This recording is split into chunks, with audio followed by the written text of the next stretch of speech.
Bon, ben, je pense qu'on va pouvoir commencer. Donc, Céline, tu vas Ouais. prendre le début de la présentation et je reprendrai la suite, moi, sur des éléments un peu plus techniques. Tu as la main pour défiler le PowerPoint? Parce que moi, j'ai pas la main du coup. D'accord, ben, on y Ok, va. ça marche. Ok. Bonsoir à tous. Du coup, bienvenue dans ce webinaire consacré aujourd'hui au système de chauffage. Comment choisir son système de chauffage, enfin un système de chauffage performant. Il y aura un petit focus sur notamment la géothermie. Voici le sommaire en gros de ce qu'on va vous présenter ce soir. On va voilà évoquer le service public de la rénovation de l'habitat en général.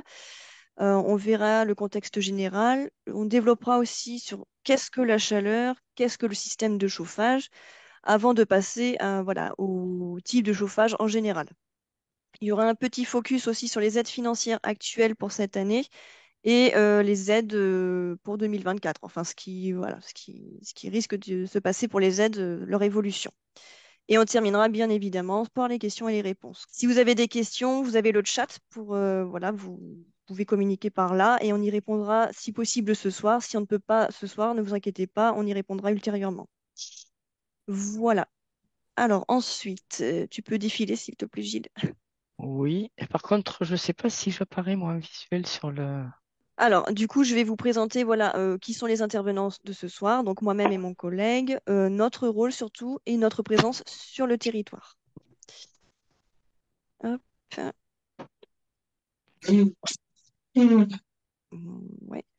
Alors, qui nous sommes? Donc, moi, je suis accompagnée ce soir de Gilles Gaillard, voilà, qui travaille à l'Agence locale de l'énergie et du climat, donc la LEC, qui se situe à Marseille. Cette agence a été créée en 2013 à l'initiative, en gros, des pouvoirs publics, en partenariat avec les énergéticiens, des fédérations de professionnels et des bailleurs sociaux, ainsi que des associations locales.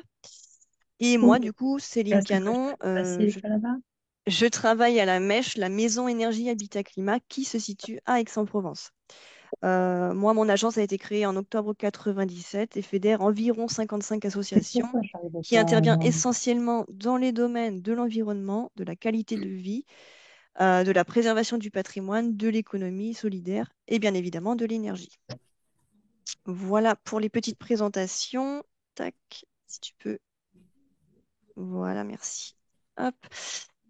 Donc la composition du service public de la rénovation de l'habitat se présente comme ceci. Donc on va retrouver l'ADIL, pardon, qui est l'agence départementale de l'information sur le logement, voilà, qui est présente sur Marseille, mais qui s'occupe du département en entier, des Bouches-du-Rhône, qui s'occupe principalement de toutes les questions juridiques et financières autour de l'habitat et de la rénovation de l'habitat, donc énergétique également.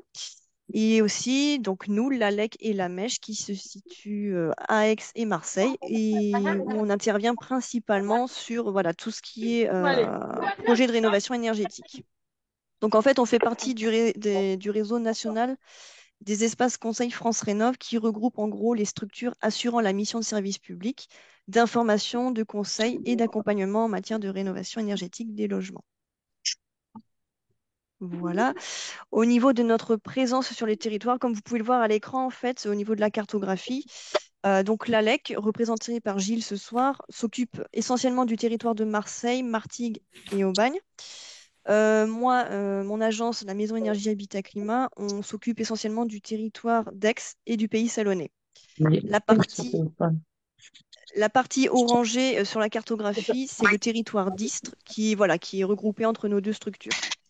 Et comme je le disais tout à l'heure, la Pas DIL les deux. s'occupe de Euh, tout le département des Bouches-du-Rhône. Voilà, donc pour simplifier les démarches, la métropole d'Aix-Marseille a mis en place il y a quelque temps maintenant un numéro unique qui s'appelle Allo Rénov Énergie et qui s'affiche à votre écran. C'est le 04 88 60 21 06. En fait, une fois que vous avez composé ce numéro, vous allez être redispatché suivant votre localisation, soit sur le territoire de Marseille avec l'Alex, soit sur le territoire d'Aix ou Pays Salonnais voilà, si vous habitez là-bas. Voilà. Tu peux passer à la slide suivante, s'il te plaît? oui, bien sûr. Merci. Donc, avant de rentrer en détail sur les types de chauffage existants, je vais d'abord évoquer la question du confort dans un logement. Qu'est-ce que c'est exactement?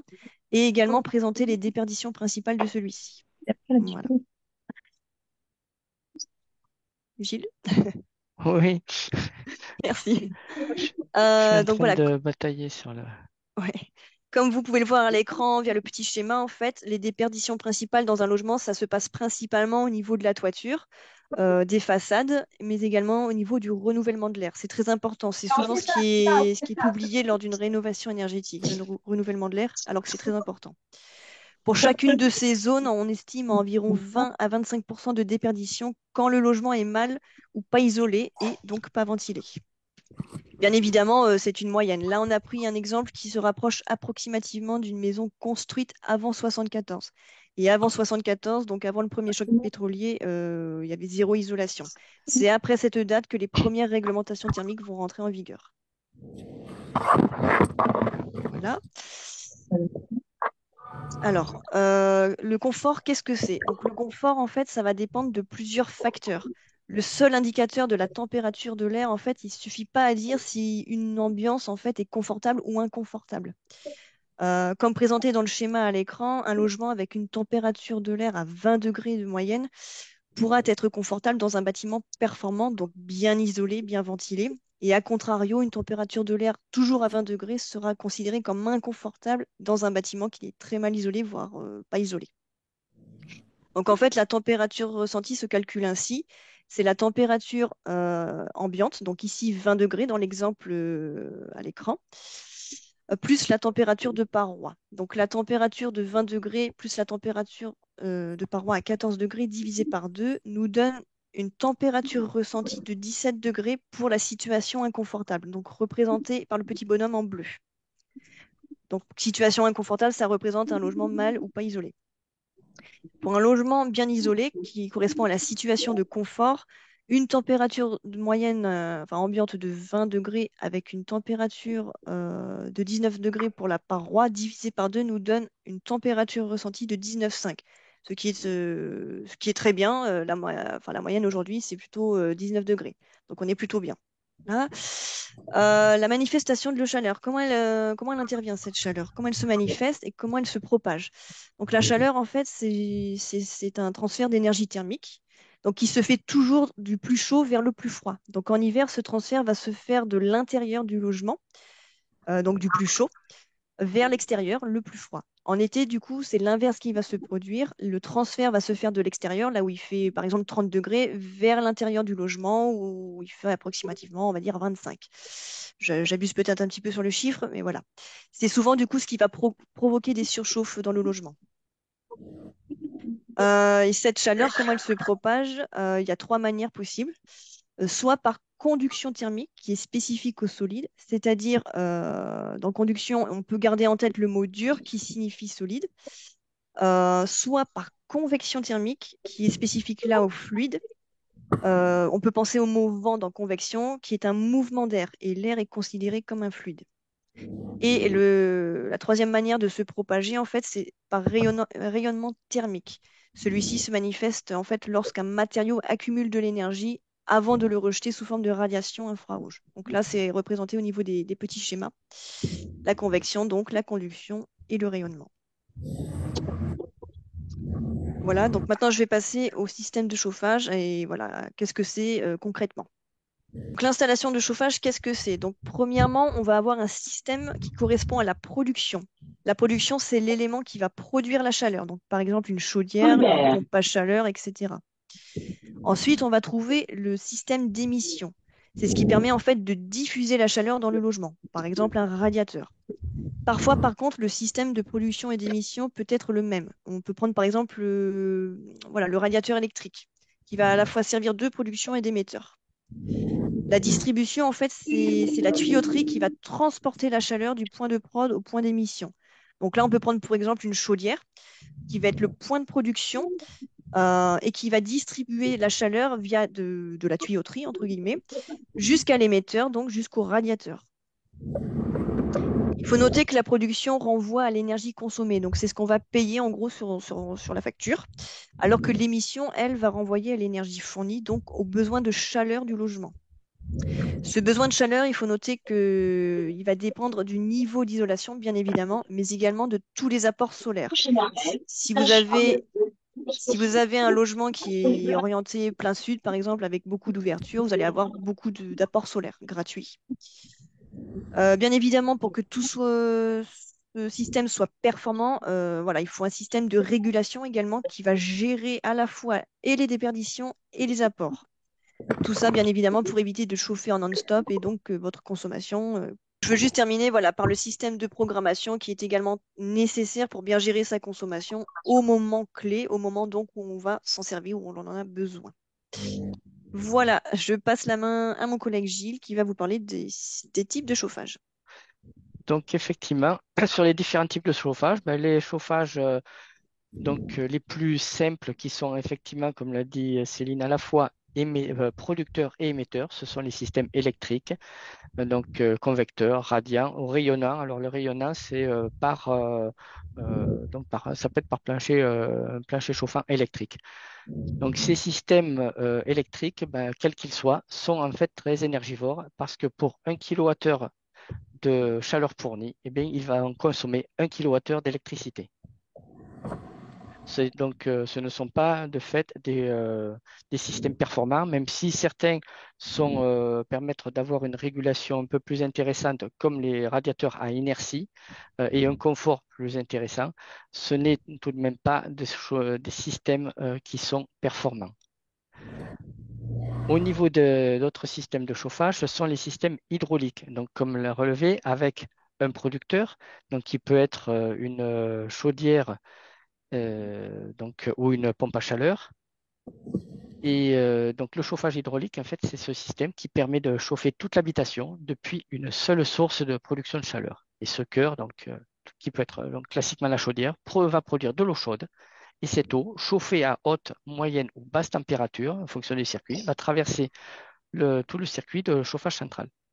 La solution efficace était économique, mais elle requiert aussi la présence d'un réseau de tuyaux et un local pour pouvoir positionner ce producteur avec un espace réservé à la pose de cet équipement. Ce système peut alimenter aussi, bien évidemment, une maison individuelle par chauffage central, mais aussi bien que tous les appartements d'un immeuble à chauffage collectif. Donc, nous avons le système de production, la chaudière, le réseau de distribution et les émetteurs, donc qui peuvent être aussi bien des radiateurs que des systèmes par plancher. Au niveau des systèmes, parmi des systèmes performants, on va arriver au système des pompes à chaleur. Donc, le principe de la pompe à chaleur, c'est de restituer au logement une énergie qui a été préalablement fournie par l'environnement extérieur, avec trois types, des pompes à chaleur RR, des pompes à chaleur RO et des pompes à chaleur OO. Même, c'est des systèmes qui utilisent un géothermie. Comment fonctionne une pompe à chaleur? Ben, c'est un fluide frigogène qui va d'abord être sous forme liquide et qui va s'évaporer, donc passer sous forme gazeuse au niveau de l'évaporateur en captant l'énergie de la source extérieure, donc qui est appelée source froide. Ça va ensuite passer donc sous forme gazeuse et venir être montée à haute pression, toujours sur forme gazeuse, au niveau d'un compresseur. Elle va ensuite repartir pour être condensée là, au niveau d'un condenseur. Ça, c'est au niveau des émetteurs de chaleur pour pouvoir restituer la chaleur qui a été récupérée par l'évaporateur et compressée pour augmenter encore la température.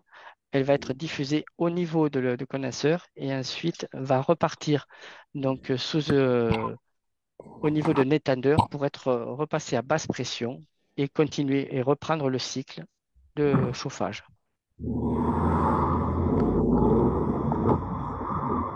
Au niveau de ces pompes à chaleur, on va prendre un peu dans l'ordre des pompes à chaleur des moins performantes jusqu'aux plus performantes. On va parler de la pompe à chaleur RR. Son principe de fonctionnement repose sur l'utilisation de la récupération des calories contenues dans l'air extérieur au bâtiment et elle va être récupérée pour être diffusée par une unité intérieure au niveau de l'émission dans la maison. Ça va être soit donc sous forme d'air chaud, soit par des splits, console ou gainable. Donc, les packs sont potentiellement réversibles. En été, en fait, la circulation va s'inverser pour prélever donc, les calories à l'intérieur de l'habitation et les rejeter vers l'extérieur. Au niveau des systèmes, les splits et consoles sont des unités intérieures qui peuvent être unitaires, monosplit, ou regroupées en une seule unité, le monosplit. Le principe des consoles et splits, c'est la même chose.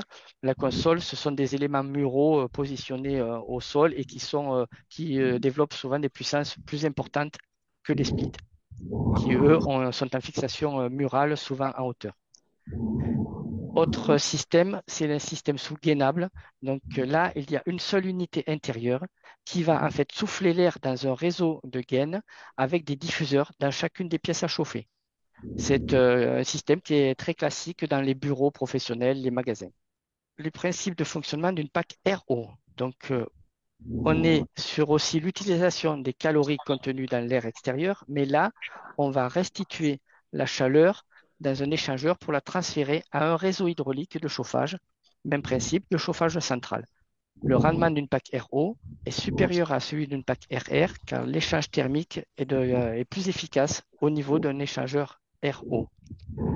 Le réseau de chauffage est identique à celui utilisé par les réseaux de chauffe à partir d'énergie fossile. On utilise des tuyauteries et des radiateurs. En rénovation, les réseaux d'origine sont couramment réutilisés après un désembouage et contrôle. Pour une PAC RO, elles sont aussi potentiellement réversibles pour un usage estival, mais uniquement pour des pompes à chaleur à très basse température et avec un usage avec des planchers chauffants qui font à ce moment-là chauffant-rafraîchissant. À savoir qu'elles n'ont tout de même pas la capacité de refroidissement des packs réversibles RR, donc les clims réversibles en fait, à cause des risques de condensation au niveau du plancher. Donc on va nécessairement émettre moins de froid au niveau des packs RO réversibles. Ces packs RO peuvent aussi produire de l'eau chaude sanitaire en combinaison avec le chauffage, c'est ce qui s'appelle les packs RO combi. Une PAC OO, là, le principe, c'est que la source froide, à ce moment-là, va être un circuit hydraulique. Dans une PAC donc OO, ça peut être un forage, tout simplement, qui rejette de l'eau dans une nappe phréatique. Sur des eaux chaudes en forage profond, c'est un système, lui, qui est beaucoup plus adapté à de l'habitat collectif. La chaleur peut être transmise directement au réseau de chauffage à travers un échangeur. Donc, dans ce cas-là, il n'y a pas nécessité d'une pompe à chaleur. Au niveau de la PAC OO géothermique, donc, on va récupérer l'énergie du sol pour les transmettre aux émetteurs de chauffage. Son installation nécessite la pose de capteurs dans le sol, dans la cour, dans le jardin, et peut se faire de trois manières. Ça peut être une pompe à chaleur, donc un système de capteurs verticaux par un forage profond, donc c'est supérieur à 100 mètres, au minima supérieur à 50 mètres, par des forages, donc avec des foreuses. L'eau horizontale, c'est sous faible profondeur à moins de 2 mètres avec un terrassement. Donc, ça implique une surface importante de captage. Autre système intermédiaire, ce sont des corbeilles, ça s'appelle des corbeilles géothermiques. Ce sont en fait des serpentins qui sont enroulés en spirale verticale entre 40 cm et 1,50 m de diamètre pour à peu près 2,50 m à 3 mètres de hauteur et qui sont enfouis verticalement par des terrassements limités qui descendent d'un maximum de 5 mètres. Bien évidemment, le dimensionnement des réseaux enterrés dépend de plusieurs éléments. D'une part, des besoins de chauffe, mais aussi, élément très important, de la conductivité thermique du terrain, c'est-à-dire de la capacité du terrain à transmettre de la chaleur au circuit de captage. Un exemple, c'est que la puissance d'une corbeille géothermique peut varier de 700 watts en terrain sec, qui est peu conducteur, jusqu'à 1200 watts en terrain saturé en eau, qui lui est très conducteur. Les circuits de captage d'une pompe à chaleur géothermique est parcouru par un fluide caloporteur, généralement de l'eau glycolée, afin d'éviter le gel. Ce fluide récupère les calories du sol afin de les transmettre à une pompe à chaleur. Le rendement d'une PAC géothermique est de loin le meilleur des systèmes de pompe à chaleur. La température est modérée et constante dans le sol tout au long de l'année pour la source froide. Les packs géothermiques réversibles sont aussi très bien adaptés à un usage estival à travers un plancher chauffant rafraîchissant. Il y a par contre en contrepartie des inconvénients au niveau d'une PAC géothermique. C'est l'emprise au sol qui est donc conséquent pour les capteurs horizontaux. Donc, ça nécessite une surface approximativement de celle de la surface à chauffer. Il y a pour les captages verticaux, donc nécessité de l'aval du Bureau des recherches géologiques et minières, le BRGM, puisque au-delà de 10 mètres, il y a nécessité de déclarer le forage auprès de ce BRGM. Et ça nécessite aussi une grande technicité d'installation pour la réalisation de chauffage, de forages verticaux profonds. Autre chose, c'est que l'installation en rénovation est potentiellement délicate par rapport à l'accès, par rapport à la végétation. Donc, et puis, des coûts aussi qui sont non négligeables, forcément un peu plus importants en rénovation. Au niveau des performances justement de pompe à chaleur. Donc, les pompes à chaleur, ce sont des éléments, contrairement à ce que l'on a vu précédemment, contrairement donc, aux radiateurs électriques, les pompes à chaleur produisent plus d'énergie que ce qu'elles consomment. Et cela se traduit par un indicateur de performance. Vous avez dû sûrement en entendre parler. Pour les packs RR, pardon, ce sont en mode chauffage les COP et les SCOP, et en mode froid les EER et SEER. Qu'est-ce que c'est le COP? C'est le coefficient de performance et qui est utilisé pour mesurer en fait la performance d'une pompe à chaleur en mode chauffage avec une température donc extérieure spécifique qui est une température donc théorique de mesure. Selon les professionnels, la température se situe aux environs de 7 degrés. La formule de calcul, c'est en fait la puissance de chauffage en mode chauffage par rapport à la puissance électrique consommée. Un exemple, pour une pompe à chaleur qui va produire 3,5 kW avec une consommation de 1 kW, son COP va être de 3,5. Le SCOP, c'est un coefficient de performance saisonnier qui, lui, va être plus révélateur parce qu'il va prendre en compte les variations de température extérieure considérées comme proches de la réalité. Et le SCOP permet de calculer la performance moyenne de la pompe à chaleur sur une saison entière de chauffe.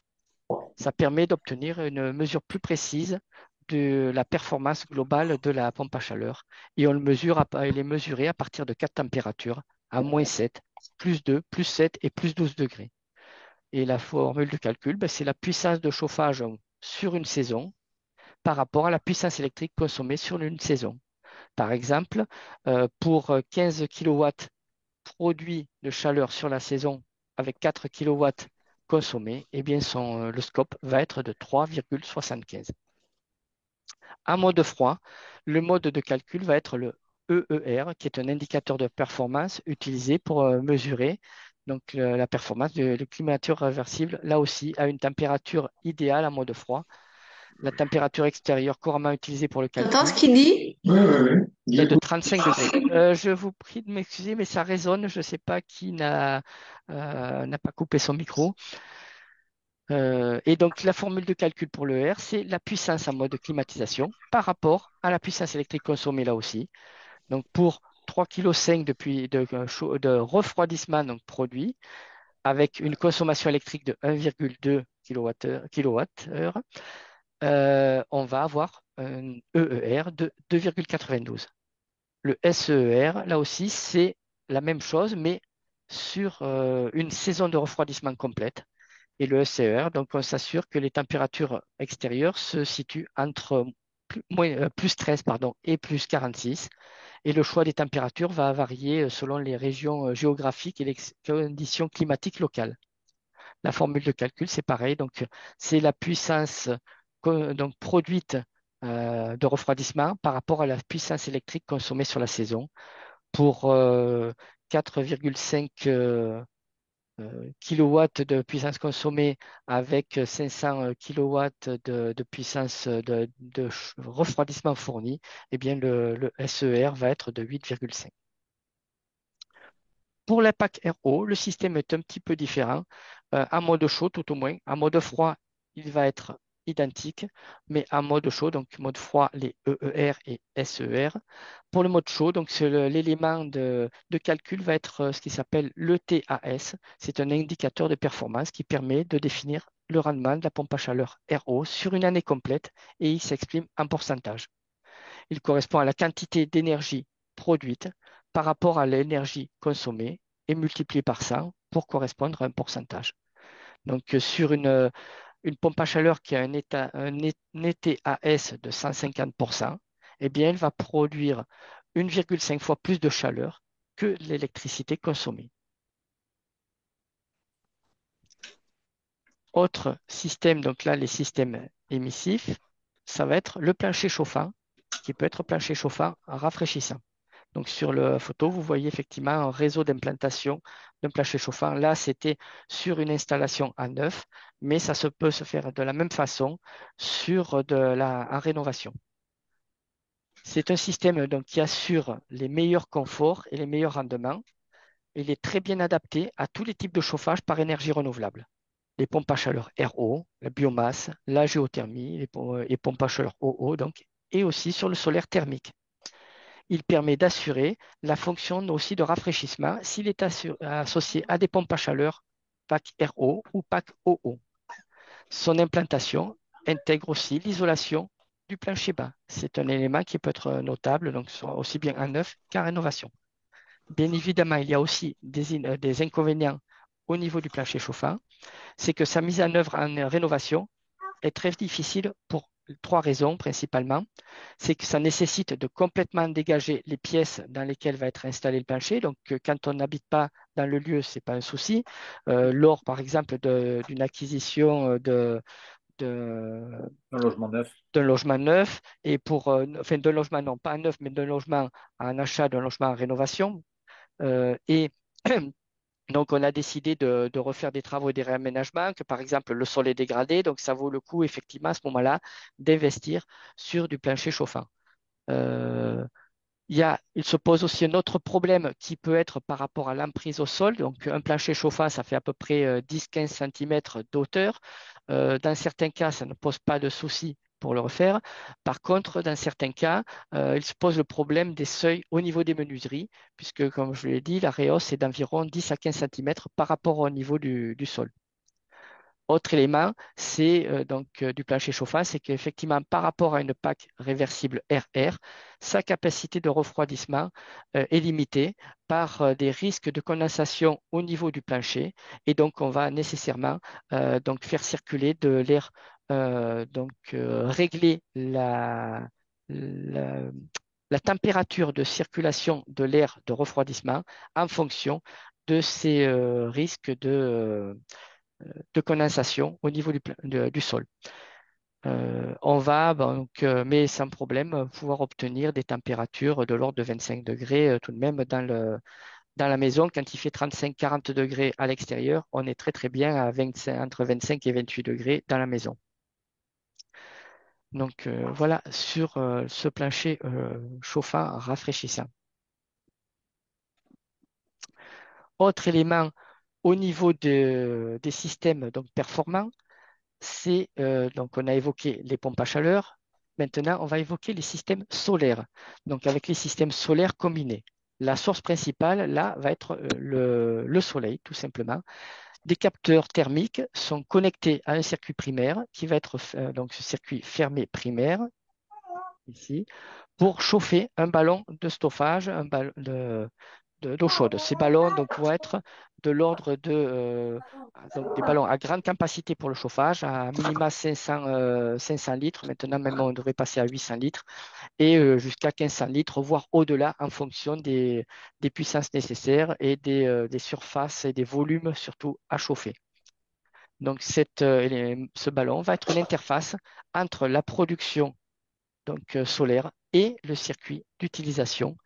Ce circuit peut être donc un circuit avec radiateur ou encore mieux avec un plancher chauffant. Ce système fonctionne d'autant mieux que le réseau de chauffage fonctionne à basse température. Un appoint de chauffage va permettre de pallier donc au jour de faible ensoleillement. Si les jours de faible ensoleillement s'accumulent, le tampon thermique risque d'être un peu limité.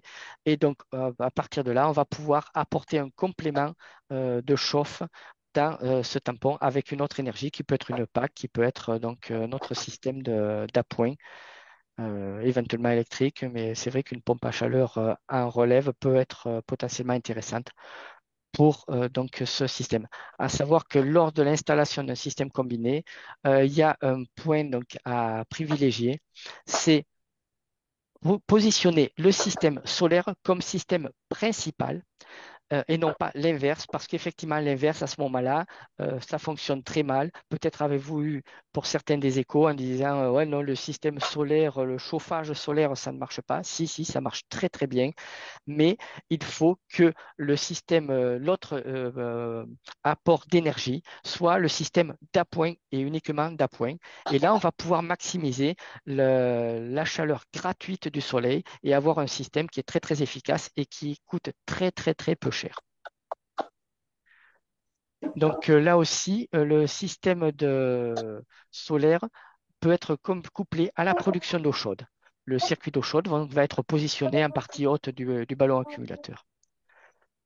Point, lorsque on a un système solaire, c'est le risque de surchauffe, en particulier en été. Donc, ce système peut être, on a des systèmes qui sont auto-vidangeables au niveau du circuit primaire ici, donc avec une récupération du, euh, de l'eau qui va s'auto-vidanger au niveau des ballons. Et quand on va avoir besoin de relancer le chauffage, on va donc redémarrer la circulation. Donc par le circulateur, on va redémarrer la circulation du fluide caloporteur dans le circuit primaire. Ça va limiter les problématiques qui ont pu être connues sur des systèmes beaucoup plus anciens, sur des circuits de chauffage, les circuits primaires de chauffage solaire.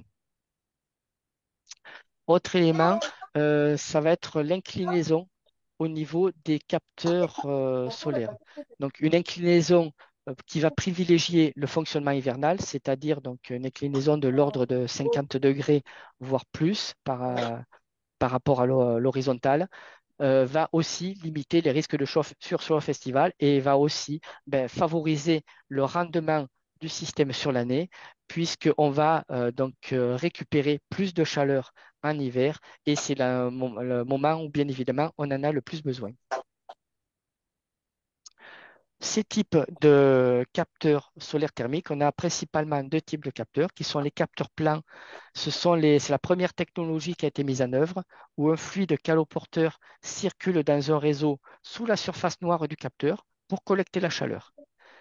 Ça nécessite aussi ce système une orientation optimale par rapport au soleil pour avoir un bon rendement. Dès que les inclinaisons vont être beaucoup moins intéressantes, on va avoir des chutes euh, de rendement. On va le voir donc sur un suivi de fonctionnement au cours de la journée avec un fonctionnement qui va être beaucoup plus intéressant, une production de chaleur, une récupération de chaleur beaucoup plus intéressante lorsque le soleil va être le plus près possible de la perpendiculaire du capteur. On a T'es fatigué. développé depuis une autre technologie qui s'appelle les capteurs à tubes sous vide, avec différents types de capteurs à tubes sous vide maintenant. C'est une technologie qui est beaucoup plus récente et qui fait appel à des doubles tubes entre lesquels est fait le vide afin de ne pas dissiper la chaleur qui a été collectée. En fait, c'est le principe de la bouteille thermos qui est adapté au capteur de collecte de chaleur. Selon les modèles de capteurs, le fluide caloporteur va directement circuler au travers des tubes ou bien être récupéré uniquement au niveau d'un collecteur par la chaleur qui va être produite par les tubes, par un effet thermodynamique. On va récupérer la chaleur produite au niveau des tubes. La particularité aussi des capteurs à tubes sous vide, c'est, comme vous pouvez le voir ici, c'est que ces capteurs sont interchangeables individuellement et suivant les montages, suivant les types de montage. Et il ne nécessite pas, en fonction du montage, la vidange de l'ensemble du capteur. Juste une vidange au niveau du tube à changer, à remplacer, ou voire même à ajouter sur le circuit. Donc, ça simplifie la maintenance des capteurs à tube sous vide par rapport à du capteur plein. Autre avantage du capteur à tube sous vide, il est beaucoup moins tributaire de l'orientation du panneau par rapport au soleil et procure un très très bon rendement, un rendement qui peut être supérieur à 90%. L'intérêt, c'est qu'effectivement, si vous avez le soleil qui vient tout au long de la journée, eh bien, l'orientation du soleil va avoir, donc, va toujours tomber de manière perpendiculaire au tube interne qui va capter la chaleur. Donc, le rendement va être effectivement bien supérieur à un capteur plein. Son inconvénient, bien évidemment, ça va être d'avoir un coût supérieur au capteur plein, mais dans la durée, on s'y retrouve très largement. Autre élément de, de chauffage, donc, qui, pour se départir des énergies fossiles, ce sont les chauffages à biomasse. Ce sont des donc, chauffages par chaudière. Donc, vous connaissez les poêles, donc les cheminées, les inserts et les poêles. C'est un peu le même principe que le poêle à bois, mais en fait, là, on va avoir donc, une chaudière qui va être une chaudière donc les chaudières à bois et les chaudières à biogaz. Les chaudières à bois, ben, c'est tout simplement, ça vient en lieu et place de la chaudière, si vous avez une chaudière à fioul ou une chaudière gaz qui peut être une chaudière à bûche. L'inconvénient, la chaudière à bûche, alors l'intérêt, c'est que ça coûte, c'est celle qui coûte de loin le moins cher, mais il va falloir approvisionner la chaudière en bûche. Vous avez les chaudières à pellets ou plaquettes, ce sont en fait des chaudières qui vont utiliser des résidus de bois. Euh, et les chaudières à granulés. Donc, ce sont des chaudières, en fait, ce sont des copeaux de bois qui ont été compressés et déshydratés. L'intérêt, c'est que le rendement est supérieur avec les granulés. Par contre, effectivement, on a un coût qui est beaucoup plus élevé. L'intérêt ici dans la région est un peu plus limité. On va trouver l'intérêt beaucoup plus dans les régions donc comme le 0,4 et le 0,5 où il y a une filière bois qui est bien développée avec des producteurs locaux. On peut se fournir très facilement localement en bois, voire même se produire soi-même son bois aussi bien au niveau des bûches que des plaquettes, donc qui sont les résidus. Lorsqu'on a des coupes d'étail et les bois broyés, ça fait directement partie de ces pellets justement qu'on va pouvoir brûler pour se chauffer. Donc le coût qui à ce moment-là va être très limité et un très bon fonctionnement. Par contre, l'inconvénient de ces systèmes-là, c'est qu'on va être donc des systèmes euh, qui sont en énergie renouvelable, mais qui vont quand même être émetteurs de CO2. Évidemment.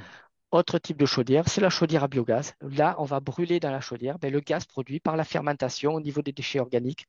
C'est typiquement des systèmes qui vont être utilisés dans des systèmes de cogénération ou en milieu agricole, où là, justement, par la fermentation par compostage, on va justement utiliser ce gaz pour le chauffer dans une chaudière à gaz, mais avec un gaz qui va être un biogaz, un gaz en énergie renouvelable. Là, ben, je vais donc repasser la main à Céline qui va vous présenter donc les éléments aide financière, sachant qu'il va y avoir de très très grosses évolutions au 1er janvier 2024. Donc, je laisse la main à Céline. Oui, merci Gilles. Effectivement, voilà, je vais évoquer avec vous ce soir les aides pour la fin d'année 2023 et évoquer rapidement les aides 2024. Je ne vais pas m'éterniser sur ce sujet pour la simple et bonne raison que pour l'instant, pour les aides 2024, rien n'est figé.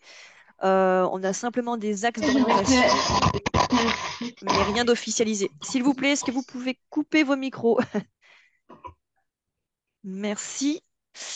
Voilà, concernant les aides actuelles pour cette année, il faut savoir que la majorité des aides, pas toutes, mais la majorité dépend toujours du revenu fiscal de référence du foyer, également du nombre de personnes qui composent ce foyer et du statut d'occupation, si vous êtes par exemple propriétaire, bailleur, occupant ou autre. Voilà, une fois qu'on a toutes ces informations en notre possession, en fait, on va pouvoir définir en fait dans quelle catégorie se situe le ménage. Est-ce que vous faites partie de la catégorie très modeste représentée en bleu ici, en catégorie modeste représentée en jaune, en intermédiaire ou en revenus supérieurs, donc les revenus aisés. Chaque prime, bien sûr, a ses propres critères d'éligibilité. Je ne vais pas rentrer dans le détail parce que c'est assez lourd et ce n'est pas le thème de ce soir. Voilà. Au niveau des aides, on peut simplement dire qu'il y a à la fois des aides nationales et locales. Donc, tout ce qui concerne les aides nationales, on va retrouver MaPrimeRénov', qui est la plus connue, qui concerne principalement les propriétaires occupants, les bailleurs, les usufruitiers, etc. C'est une aide qui est assez variable pour des travaux au poste par poste et qui va voilà, dépendre de votre revenu, comme je vous disais tout à l'heure. À titre d'exemple, on peut, voilà, pour une PAC RO, on peut avoir une aide de 2 000 euros pour les revenus intermédiaires et 4 000 euros pour les très modestes. Voilà, donc on peut doubler effectivement cette aide suivant notre revenu. Je précise qu'il n'y a plus aucune aide MaPrimeRénov' au poste par poste pour cette année 2023 pour les revenus supérieurs. Toujours au niveau national, donc on a voilà, les primes coup de pouce C2E et notamment le coup de pouce chauffage qui va de 2 500 euros à 4 000 euros pour les plus modestes et qui concerne exclusivement le remplacement d'une chaudière au gaz, au fioul ou au charbon par un équipement bien sûr à énergie renouvelable. Enfin, on va trouver l'éco-PTZ. Donc là, c'est pas une prime forfaitaire, mais c'est voilà, c'est un prêt à taux zéro qui là ne concerne pas les conditions de ressources du foyer. Là, c'est voilà, c'est la petite subtilité de cette aide. Et au niveau local, du coup, on va retrouver l'aide départementale Provence Éco-Rénov', qui va jusqu'à 3 000 euros maximum, mais qui peut potentiellement monter jusqu'à 4 000 euros via un bonus en remplacement d'une chaudière fuel uniquement. Si vous n'êtes pas éligible à cette aide, d'ailleurs, le département peut quand même vous octroyer ces 1 000 euros de bonus, uniquement si vous changez votre chaudière au fioul pour un équipement à énergie renouvelable. Toujours au niveau local, on va retrouver donc ma région sud avec le chèque énergie durable, euh, voilà, qui concerne majoritairement les propriétaires occupants et les usufruitiers, pardon. Et enfin, toujours au niveau local, la prime Airbois qui va de 1 000 à 1 500 euros pour le remplacement d'un chauffage au bois datant d'avant 2002 ou d'une cheminée ouverte. Pour 2024, donc là, voilà, je ne vais pas m'éterniser là-dessus parce que rien n'est certain à 100%. Mais grosso modo, voilà, on va avoir un parcours dit accompagné et un parcours non accompagné. Pour le parcours accompagné, il faudra, enfin, les aides seront établies par rapport au DPE et suivant ce parcours, il sera ouvert à tous les DPE, que ce soit A, B, C, D jusqu'à G. Pour le parcours non accompagné, par contre, les aides seront distribuées uniquement si votre DPE est entre la lettre A et E. L'État, comme vous avez dû l'entendre voilà, un petit peu partout, son objectif, c'est de décarboner les systèmes de chauffage actuels. Donc voilà, il va accentuer la mise en place de pompes à chaleur et donc les aides là-dessus. On n'a pas encore les montants définis, donc c'est pour ça que je ne m'éternise pas là-dessus.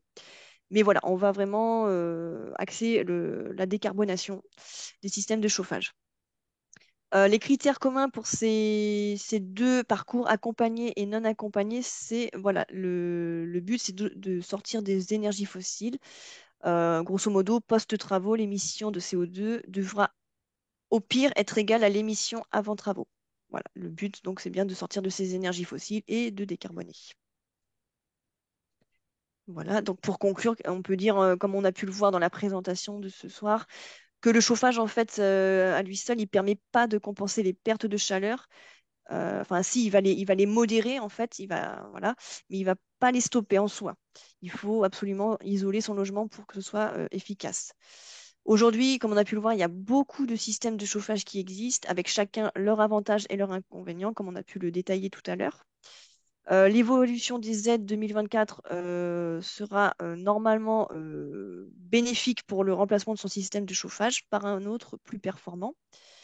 Et comme je le disais, voilà, avant de changer son système de chauffage ou son système de chaude sanitaire, l'important dans tous les cas, c'est toujours de repenser l'isolation de son logement pour la simple et bonne raison qu'il faut éviter de se retrouver par la suite avec un équipement surdimensionné qui, en gros, va faire du marche-arrêt fréquemment pour finalement tomber en panne de manière précoce.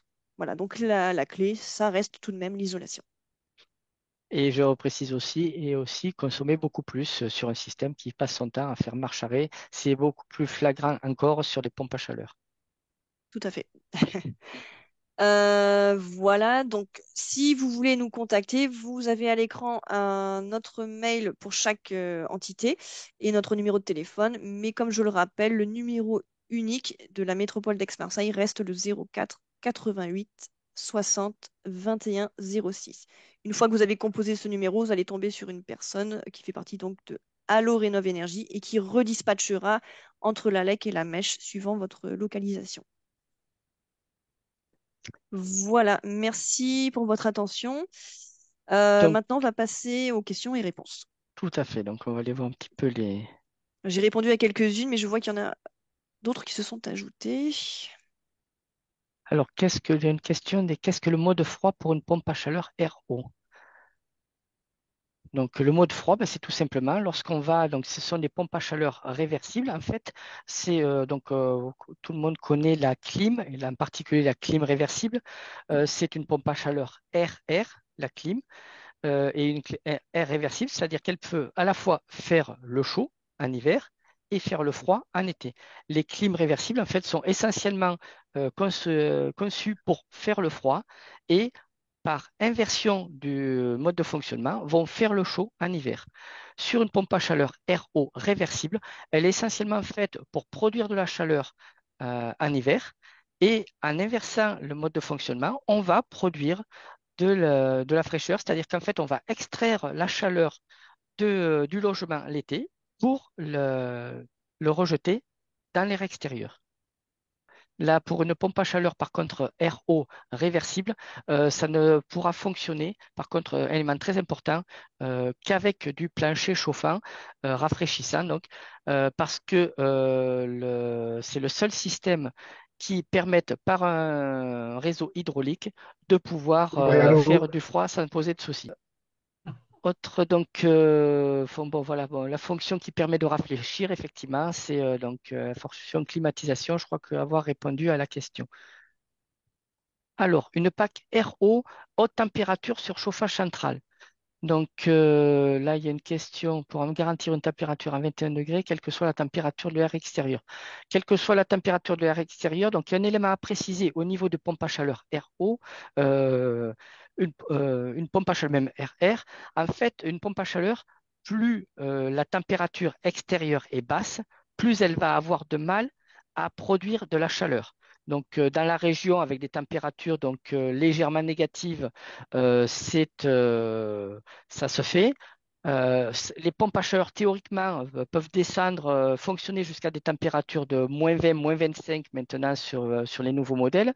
Par contre, bien évidemment, elles vont consommer beaucoup plus.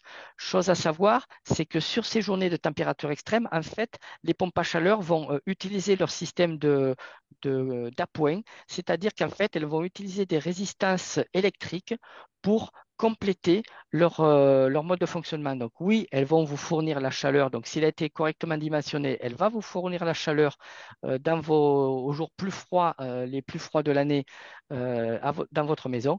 Mais bien évidemment, à ce moment-là, elles vont vous consommer beaucoup plus que sur des journées plus tempérées. Et ceci est valable pour toutes les pompes à chaleur. De la même manière, l'été, sur des pompes à chaleur, donc pour climatisation, eh bien, lorsqu'il fait plus 40 à l'extérieur, eh bien évidemment, la pompe à chaleur va fonctionner, va consommer énormément, surtout si vous cherchez à atteindre des températures guère supérieures à 20 degrés, 21, 22 degrés, 23 degrés. Forcément, elles vont consommer beaucoup plus. J'ai une question sur un plancher chauffant basse température avec captage géothermique horizontal. Les tubes captage sur pâte intérieure sont en cuivre dans lesquels circule un gaz frigorifique. Il n'y a pas de pompe à chaleur, mais des compresseurs. Alors ça, ce système-là, je ne l'ai pas évoqué parce qu'effectivement, c'était un système de géothermique ancien qui n'est plus utilisé maintenant parce qu'en fait, c'est le plancher chauffant en fait, qui fait effet de pompe à chaleur. Donc le côté, comme on l'a vu, le côté euh, pas le détendeur, mais juste avant le détendeur, donc côté de, je vous prie de m'excuser, c'est la fin de journée, d'émission et donc de récupération, donc Le condenseur, voilà, je vais le dire, le côté condenseur se passe au niveau du sol. Ça implique avoir un volume de gaz frigorifique très très important et c'est un système qui est devenu maintenant obsolète. On ne l'utilise pas, l'objet étant de limiter parce que les gaz frigorigènes utilisés sont des gaz donc, qui sont des gaz très nocif au niveau environnement s'il y a des fuites. C'est pour ça que maintenant, d'ailleurs, l'évolution des gaz, on passe sur des gaz notification R32 à compter qui se va se généraliser à compter du 1er janvier. Donc, voilà, c'est pour ça qu'on limite au maximum maintenant les volumes de gaz frigorifiques utilisés. Le système, donc pour revenir sur ce système, effectivement, c'est une question très très particulière et très précise. Donc, le captage fonctionne très bien. La problématique, c'est qu'effectivement, votre plancher, ce sont des planchers qui sont spécifiques et donc ça vous impacterait. L'impact, c'est effectivement de devoir être amené à changer votre système de, de plancher, d'émetteur du plancher, parce que c'est effectivement un système qui est différent. Donc là, important donc pour cette personne-là, rapprochez-vous d'un thermicien et donc d'un installateur donc spécialisé sur la géothermie qui pourra vous préciser ce qui est faisable dans votre cas particulier. Alors, pourquoi les fabricants de packs ne communiquent-ils pas spontanément sur l'évolution des COP en fonction de la température? Là aussi, donc, vous avez effectivement sur les fiches techniques en fait, des pompes à chaleur, des COP et des scopes en fonction de la température. En particulier, la température donc, prise en référence, donc ça va souvent être du plus 7 donc en température source froide, et ça peut être du plus, alors ça on le trouve couramment par contre, du plus 35, donc sur la basse température, du plus 55, la moyenne température, et du plus supérieur à plus 55 pour la haute température. On le trouve, mais dans les fiches techniques des fabricants. J'ai une question là sur comment est-il possible de coupler le chauffage solaire à un système de chauffage avec chaudière fuel en gardant la chaudière fuel comme système secondaire pour couvrir les périodes. Tout à fait, c'est techniquement faisable. Bon, là aussi, l'objectif étant de sortir du système des énergies fossiles. Voilà, l'accent a été mis sur la suppression de ces chaudières fuel, mais effectivement, techniquement, en appoint, c'est complètement réalisable d'avoir ce système-là. Coût de maintenance des packs qui sont plus élevés qu'une chaudière fuel ou gaz classique. Ça dépend un peu de votre installateur et de la société à laquelle vous faites appel pour entretenir votre pack. La question aussi est de la mise en garde contre dégradation des performances dans les basses températures. C'est un élément qu'on a évoqué justement précédemment là-dessus. Est-ce qu'une PAC où il est indiqué une plage de fonctionnement jusqu'à 45 degrés peut quand même fonctionner si l'air extérieur sur l'unité extérieure est en plein soleil à 55 degrés? Ben, son fonctionnement va être très très dégradé et vous allez avoir la pompe à chaleur qui va tourner un maximum et qui va avoir du mal à vous rafraîchir l'air que vous allez avoir dans la maison, tout simplement. Il va être en fait en limite de fonctionnement. Je vais laisser à Céline répondre à la question, qu'est-ce que c'est qu'un parcours accompagné? Hop. Oui, merci. En fait, je réponds en même temps, mais comme tu parles, je réponds à l'écrit. Oui, Du mais coup, comme ça c'est bien, ça permet de bien voilà. combiner. Pour précision, à ceux qui n'auraient pas vu le message, en fait, le parcours accompagné, ça va, voilà, comme je disais, les aides futures vont dépendre uniquement de votre DPE et du saut de classe de ce DPE. Pour le parcours accompagné, en fait, il faudra obligatoirement être accompagné de mon accompagnateur Rénov, ce qu'on appelle le MAR, entre guillemets. Voilà ce que c'est exactement que ce parcours.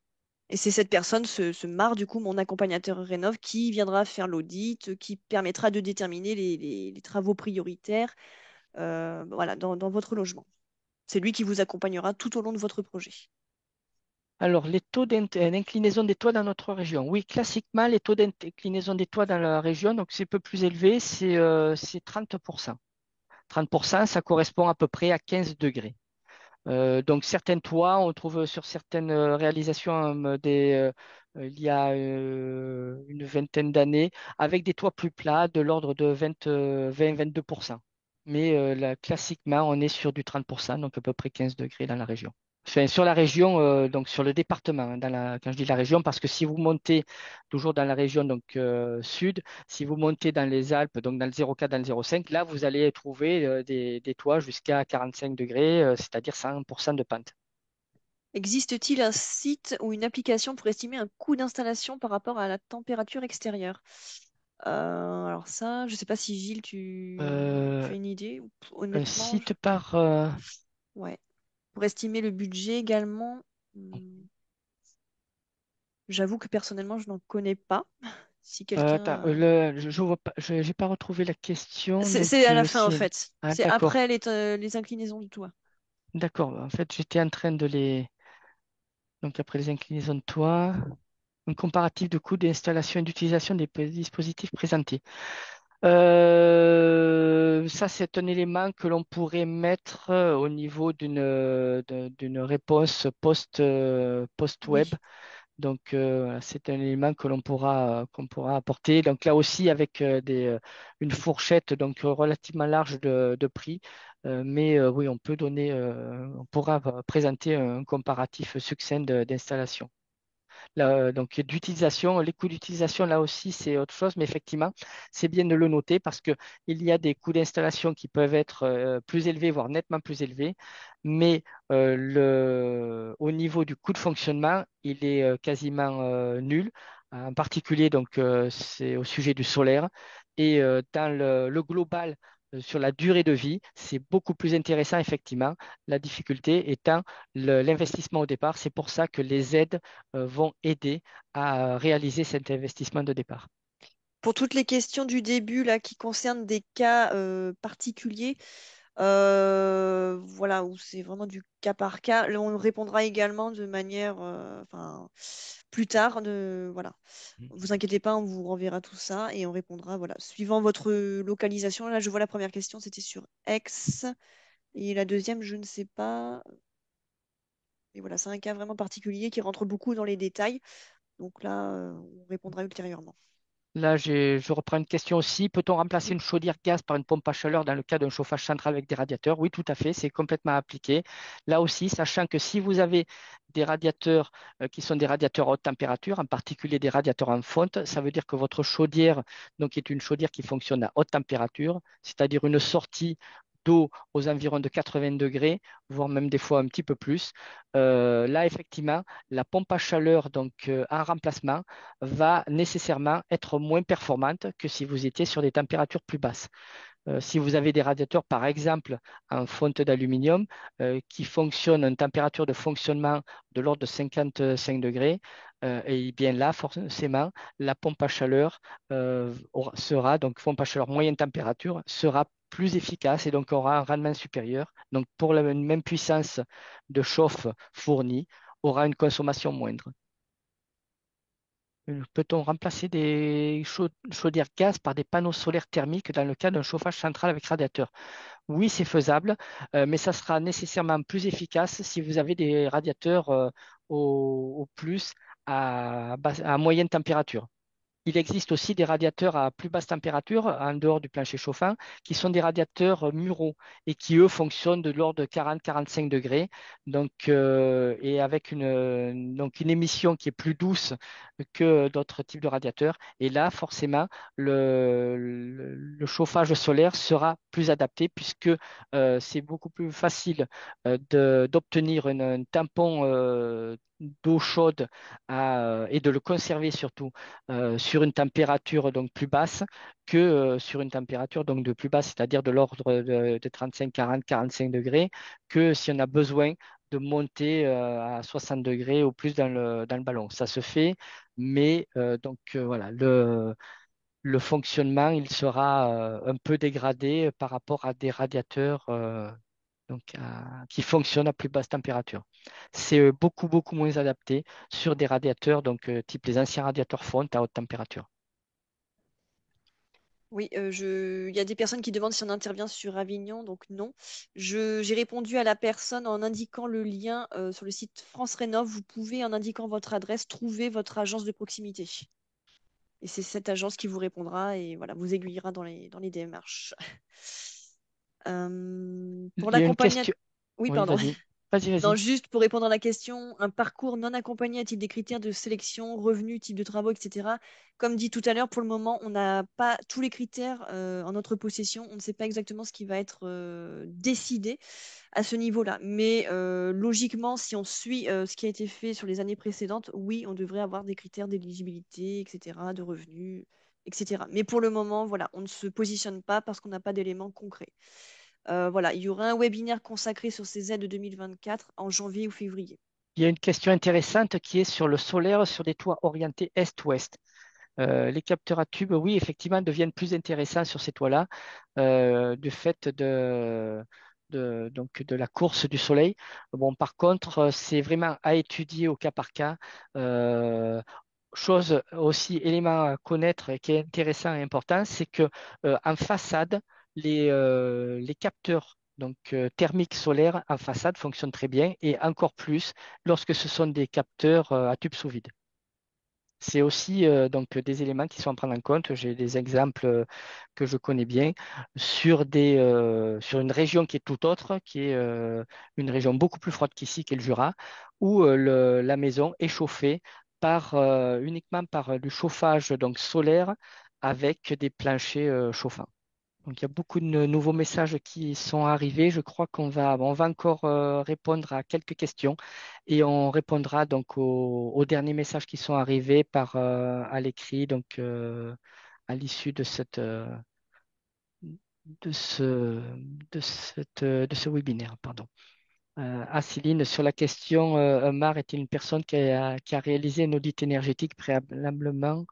Forcément, je ne comprends Alors, pas trop la question, logiquement, mais oui, comme je le disais, le MAR, mon accompagnateur Rénov, est la personne qui suivra le parcours de A à Z et donc, logiquement, viendra établir cet audit énergétique. Après, pour les questions en dessous, j'y ai répondu. oui, c'est ce que je euh, vois. Voilà. Il y a juste deux questions, mais c'est un peu des questions similaires. Effectivement, peut-on remplacer une chaudière gaz par des panneaux solaires thermiques dans le cas d'un chauffage central avec radiateur? Oui, ça a été répondu, oui. Ça a été répondu, ok. Et celle du dessous, on m'a déconseillé le solaire. Ta, ta, ta, ta. Oui, sur les toitures Voilà. est-ouest, oui. Alors, pour les packs RR, comment savoir la puissance qu'il faut choisir surface de l'appartement. Alors, plus que la surface de l'appartement, c'est le volume à chauffer.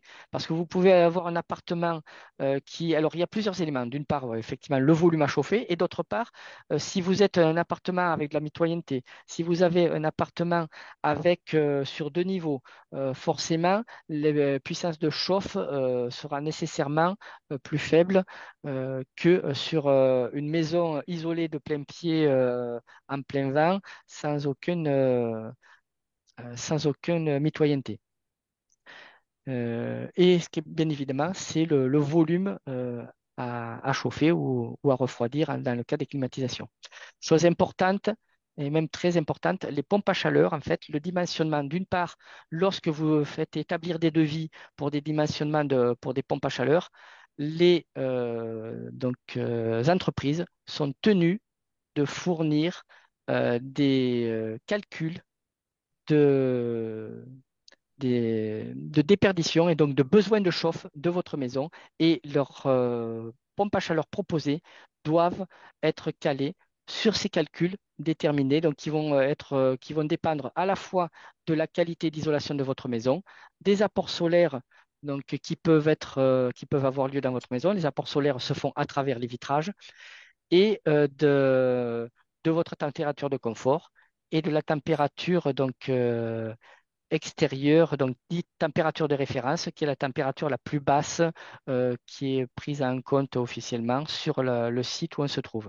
Et bien évidemment, des volumes à chauffer. Donc, comme je disais, les pompes à chaleur, le dimensionnement doit être entre 70 et 100% maximum de la puissance de chauffe nécessaire pour qu'elles puissent fonctionner correctement. Au-delà, elles sont surdimensionnées et ne pourront, donc elles fonctionneront, donc, comme l'a révélé Céline, elles vont faire du marche-arrêt en permanence, donc elles vont consommer beaucoup plus et s'user beaucoup plus rapidement. Donc c'est très important de ne pas avoir une pompe à chaleur surdimensionnée. On va la sous-dimensionner par rapport aux besoins, sachant que si l'on atteint et maintenant de moins en moins ces températures de référence, eh bien, à ce moment-là, la pompe à chaleur, il y a le système d'appoint de la pompe à chaleur, donc cette résistance électrique intégrée à la pompe à chaleur, qui va prendre le relais pour vous permettre d'avoir la température souhaitée dans votre logement ces jours de très, très grand froid. Alors, le solaire photovoltaïque, donc, on ne l'a pas abordé là. Parce que donc c'est sur le système de chauffage. Le photovoltaïque n'est pas un système de chauffage. Donc, c'est pour ça que l'on n'est pas. Ça sera à aborder à l'occasion de notre webinaire. Le photovoltaïque ne permet que de produire de l'électricité. Bon, ben, je crois que nous sommes arrivés à la fin des questions. Il est 19h20, donc 21 même. Nous allons pouvoir mettre fin à ce webinaire. Nous remercions, enfin, donc pour ma part déjà, je remercie tous les participants à ce webinaire. J'espère qu'il vous aura apporté donc des réponses à vos questions et je laisse le soin aussi à Céline de vous souhaiter le bonsoir. Oui, merci. Oui, voilà, bah, j'espère que voilà, ça va vous aider dans votre choix à venir pour changer votre système de chauffage. Si vous avez des questions, voilà, n'hésitez pas, contactez le numéro unique d'Allorénov Énergie voilà, qui redispatchera sur nos antennes locales, la Maison Énergie ou la LEC, et on pourra échanger de vive voix, voilà, au cas par cas, suivant vos questions. Pas de souci là-dessus. Merci à tous pour votre participation, pour vos questions nombreuses. Voilà, j'espère que ça a été assez satisfaisant, qu'on a pu répondre à un maximum de vos questions. Désolée pour le petit couac de début avec les micros ouverts. On a eu un petit souci technique, malheureusement. Voilà, très bonne soirée à tous.